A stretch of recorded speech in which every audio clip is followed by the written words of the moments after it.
সুপ্রিয় দর্শক মণ্ডলী, আজ শুক্রবার 11 এপ্রিল 2025 28 সূত্র জানাচ্ছি পত্রিকাগুলোর প্রধান প্রধান শিরোনাম।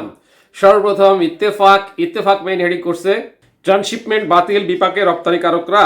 নেক্সট প্রথম আলোর মেইন হেডিং পরিস্থিতি জাতীয় পার্টির জন্য জটিল ও বিপজ্জনক মনে করছেন নেতাকর্মীরা। নেক্সট যুগান্তরের মেইন হেডিং গ্যাস বেলুনে বাড়ছে বিপদ, ঘটছে দুর্ঘটনা। এরপর জনকণ্ঠের মেইন হেডিং শোনা যাচ্ছে তৃতীয় বিশ্বযুদ্ধের আওয়াজ, 12 এপ্রিল দিকে তাকিয়ে গোটা বিশ্ব। নেক্সট ইনকলাবের মেইন হেডিং ইসরায়েলি হামলায় গাজায় নিহত আরও 40 ফিলিস্তিনি।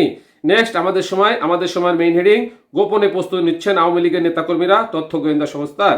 এরপর সমকালের মেইন হেডিং 4 অঞ্চলে ঝড়ের আভাস, নদী বন্দরের সতর্কতা। নেক্সট যাই দিনের মেইন হেডিং বাণিজ্য যুদ্ধের আশঙ্কা, মার্কিন ডলারের বড় দরপতন, বাড়ল স্বর্ণের দাম। নেক্সট মানবজমিনের মেইন হেডিং শেয়ার বাজারে দরপতনের নৈপথ্যে কি। এরপর কালের মেইন হেডিং আর্টিমিস আর্কেডে যুক্ত হয় বাংলাদেশকে স্বাগত জানালো যুক্তরাষ্ট্র। নেক্সট বিবিসি বাংলার মেইন হেডিং বাণিজ্যের ক্ষেত্রে ট্রাম্পের নিশানায় চীন, কি হতে পারে এরপর। নেক্সট আরটিভি নিউজের মেইন হেডিং 2 দিনের ব্যবধানে বাড়ল স্বর্ণের দাম, ইতিহাসের রেকর্ড। এই ছিল পত্রিকাগুলোর প্রধান শিরোনাম। চলে যাচ্ছি যে কোনো একটি সংবাদের বিশ্লেষণে। দর্শক মণ্ডলী, আমরা ইতিমধ্যে জানতে পেরেছি যে ভারত তার ট্রান্সশিপমেন্ট বাতিল করে দিয়েছে। এই ট্রান্সশিপমেন্ট বাতিলের ফলে ভারত থেকে যে অন্যান্য কান্ট্রিতে আমাদের দেশের মালামালগুলো রপ্তানি করা হতো, সেগুলোতে দারুণ একটা সমস্যা দেখা দিয়েছে।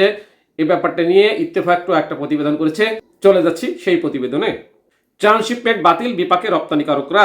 পূর্ব ঘোষণা ছাড়াই ট্রান্সশিপমেন্ট সুবিধা বাতিল করায় বিপাকে পড়েছেন রপ্তানিকারকরা। স্থল বন্দর থেকে ফিরিয়ে দেওয়া হচ্ছে পণ্য বোঝাই ট্রাক। পেট্রোপল কাস্টমস কর্তৃপক্ষ তৈরি পোশাক বোঝাই ট্রাককে দেশটিতে প্রবেশের অনুমতি দেয়নি। এতে যশোরের বেনাপোল স্থল বন্দর থেকে ট্রাকগুলো ফিরিয়ে দেওয়া হয়েছে। গত 2 দিনে এরকম 5টি ট্রাক স্থল বন্দর থেকে ফিরিয়ে দেওয়া হয়েছে। তবে যেসব পণ্য শুধু ভারতে রপ্তানি করা হয় সেগুলো পাঠানো যাচ্ছে। ট্রান্সশিপমেন্টের মাধ্যমে ভারতের ভূখণ্ড ব্যবহার করে বাংলাদেশের পণ্য তৃতীয় দেশে নিয়ে যাওয়ার সুবিধা দিতে 2020 সালের 29 জুন আদেশ জারি করেছিল ভারতের central board of investigation taxes and customs গত মঙ্গলবার সেই আদেশ বাতিল করে। বেনাপোল কাস্টমসের কার্গো শাখার সদস্য কর্মকর্তা আবু তালেব জানান, মঙ্গলবার ঢাকা থেকে তৈরি পোশাক রপ্তানিকারক 3টি প্রতিষ্ঠান 4টি ট্রাকে পণ্য বোঝাই করে বেনাপোল বন্দরে নিয়ে আসে। ওই পণ্য কলকাতার দমদম বিমানবন্দর হয় স্পেনে রপ্তানি হওয়ার কথা ছিল, কিন্তু ভারতের এই সিদ্ধান্তের পর কার্পাস ইস্যু করা হয়নি, ফলে পণ্যগুলো ভারতের অনুমতি পায়নি। এদিকে গতকাল বৃহস্পতিবারও একটি পণ্য বোঝাই ট্রাকে কার্পাস ইস্যু করা হয়নি। তিনি আরো জানান, যেসব পণ্য শুধু ভারতে রপ্তানির জন্য এসেছে সেগুলো বেনাপোল স্থলবন্দর দিয়ে যেতে পারছে ভারতে।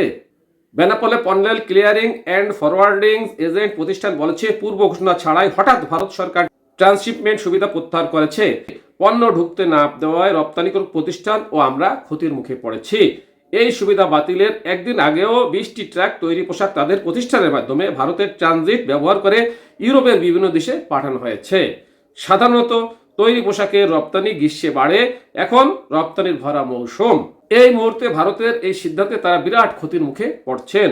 খবরে আরো প্রকাশ, প্রক্রিয়াজাত খাদ্যপণ্যের একটি বড় অংশ ভারত হয়ে নেপাল, ভুটান সহ বিভিন্ন দেশে রপ্তানি করা হতো। এখন তারা সমস্যায় পড়েছেন। বাংলাদেশের রপ্তানি পণ্যের ট্রান্সশিপমেন্ট সুবিধা বাতিল করার ফলে প্রক্রিয়াজাত খাদ্যপণ্যের রপ্তানিকারকরা ক্ষতিগ্রস্ত হবেন। এখন তারা পণ্য পরিবহনের খরচ বেড়ে যাওয়ার আশঙ্কা করছেন। এই ছিল সেখানকার সর্বশেষ খবরটা খুবই দুঃখজনক এবং হতাশাজনক, যার ফলশ্রুতিতে আমাদের রপ্তানি অনেক কমে গেল। আমরা চাই ভারত এবং বাংলাদেশের সম্পর্কটা স্বাভাবিক হোক, আবার রপ্তানি আগের পর্যায়ে ফিরে আসুক। এই ছিল সেখানকার সর্বশেষ খবর এবং পত্রিকাগুলোর প্রধান শিরোনাম। সাথে থাকার জন্য ধন্যবাদ। আসসালামু আলাইকুম।